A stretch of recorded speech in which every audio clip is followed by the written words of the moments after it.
And with kickoff just about a half hour away, folks, it is now time to set the scene at your game as we take you out first on the field, presented by FedEx, for the latest news and updates on your matchup. All right, JB, first live looks inside Everbank Stadium on a gorgeous 75-degree day here in Jacksonville, Florida.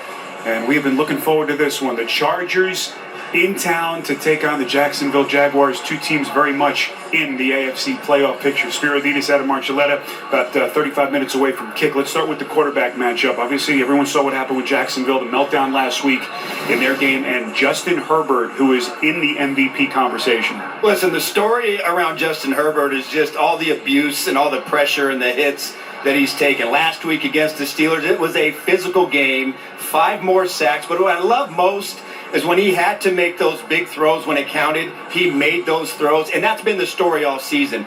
On the other side, Spiro, I'm excited to see what Trevor Lawrence is going to do in this game.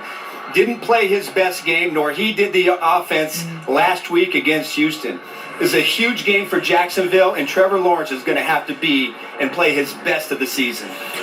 Adam, what about these two defenses? The Chargers, remember, early in the year had some injuries with their rushers. They're now intact with Mack and Tui Pelotu. Well, they're led by, Khalil Mack finally getting healthy after the dislocated elbow. It's one of the more dominant defensive players we've seen in the last decade on the field. And Tui Pelotu has been sensational. 8 sacks. He's by far their pressure leader. And all of a sudden, this pass rush for the Chargers is starting to come around. But I've got my eye, Spiro, on the Jaguars pass rush.